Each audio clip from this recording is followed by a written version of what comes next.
my goodness. Welcome back. Here we are. It's the regular crew, just regular people over here. But it's good to be with you. That was an incredible game we just witnessed. Wow. Just insane. Wow. We're going to take you straight out to Milan, where the scenes have to be just incredible. Inter beating Barcelona 7-6 on aggregate. Wow-wee. How does it feel over there? Oh my God, let's get words for it. Extraordinary, unique, intense, noisy. Help me. I mean, and more. I mean, 7 goals in this sequence, it's unbelievable. And, you know, there is a surname that we have in Italy for Inter that is crazy in a good way. And I think craziness happened tonight, of course, in favor of Inter, because the sequence of the goals and the emotion that they're going through up and down is unbelievable. It's crazy. You know, it reminds me of when actually you play in the streets until the sun goes down, or your mom tells you to come for dinner. It's like, no, we want to play some more. It was that kind of game. Let's attack, now you attack, now you attack. Yeah, they face each other with open mind, and they want to score one more, and Barcelona has a chance to score the 4th goal, hitting the post with Yamal. And then the next play, Inter draw, and what, 30 seconds before the end of the game, without Cherby with the right foot. I mean, that's something really unbelievable, and this is the beauty of this kind of a game and then the Champions League, actually. You don't explain this game with tactics, you explain it with emotions. Is that one of the best games you've ever seen live? Talk to me. The atmosphere looked insane. Of course, and the energy, you know, the energy sweeps from first to second half. On the first half, everything towards Inter. You know, the energy level was great, the opportunity, the confidence, and then second half, all Barcelona. Then came back with 3 goals actually, and almost that close to finish the finish line, to cross the finish line. This was similar to Istanbul, AC Milan, Liverpool final, some of the comebacks from Real Madrid, of course, at the Santiago Bernabeu. But this happened twice. It happened in Montjuic and here. World Cup final.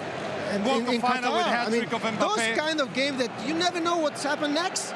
That's unbelievable. Inter actually had conceded 5 goals before meeting Barcelona, and they conceded 6 goals in 2 games. And the Barcelona fans are very proud of what has happened. The players went to the fans to congratulate them, and vice versa, because they've seen something extraordinary. You can see the celebrations behind us quite clearly. Nobody wants to go home.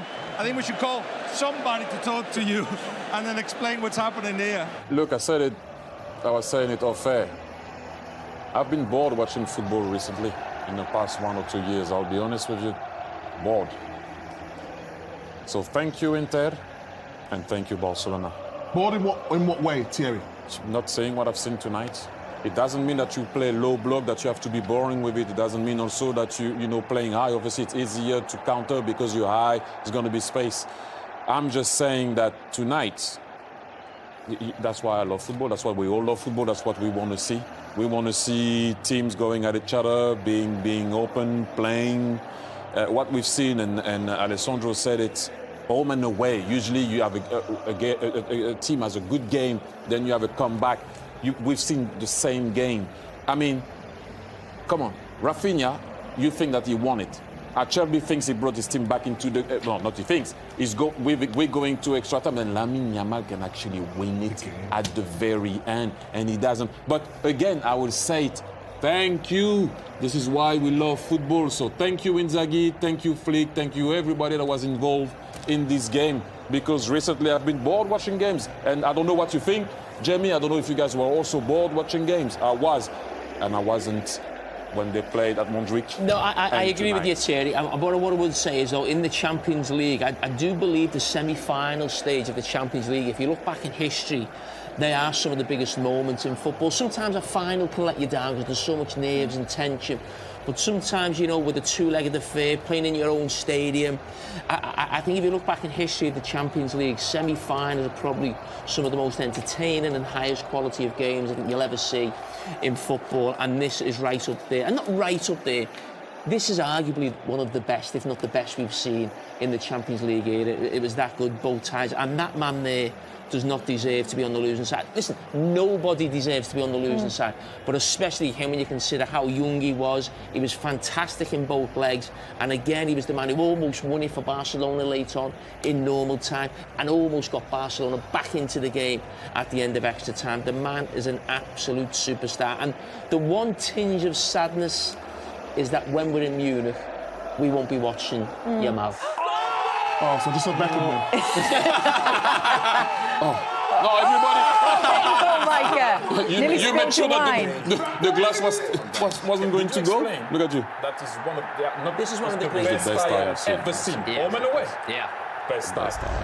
Yeah. Wow.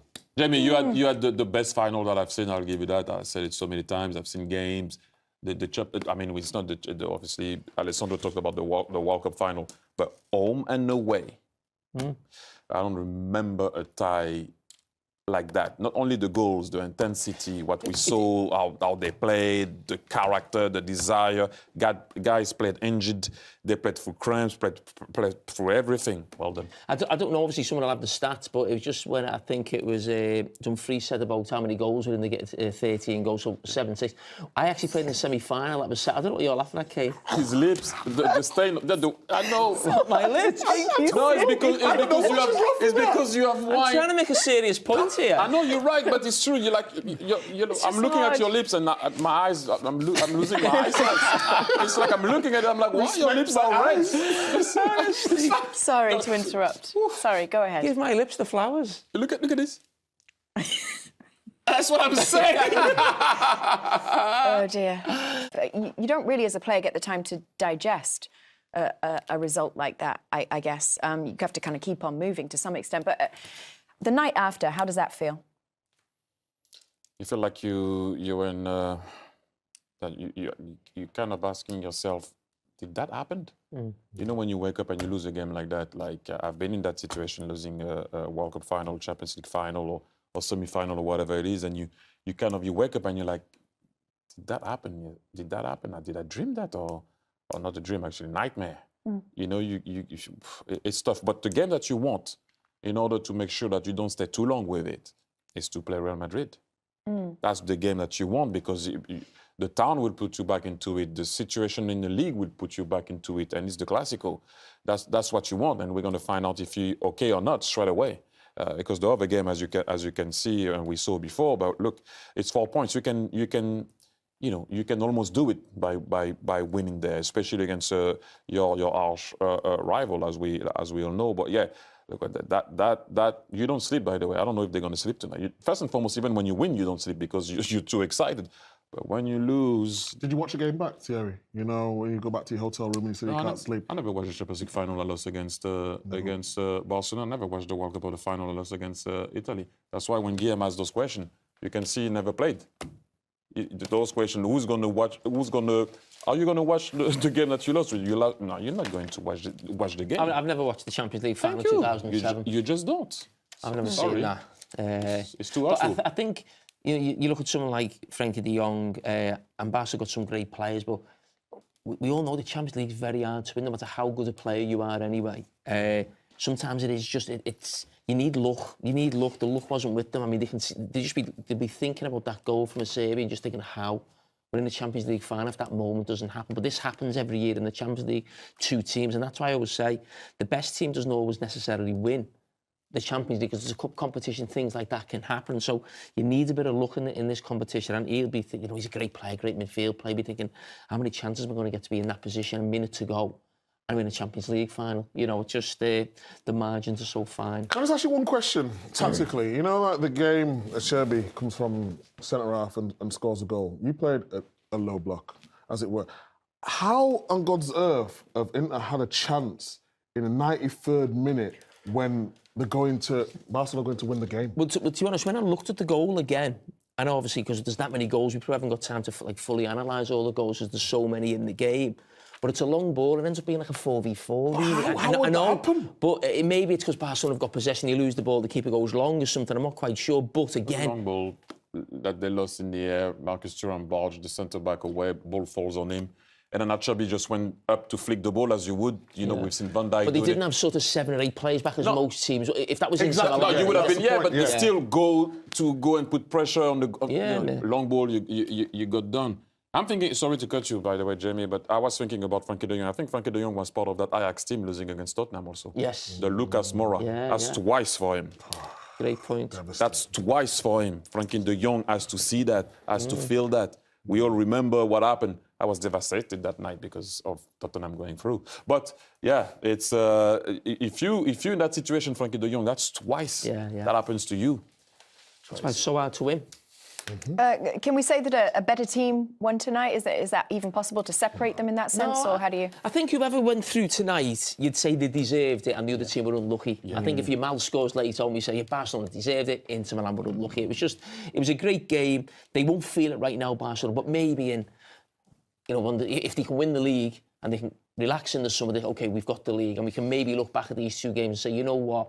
That's great experiences going forward with a young team. It was a great game that everybody's talking about. It's almost like one of those great boxing matches that the one fighter who comes the wrong side of it, but he can still almost look back and think, I was part of a great fight. You can't feel that right now, but maybe in time you'll look back.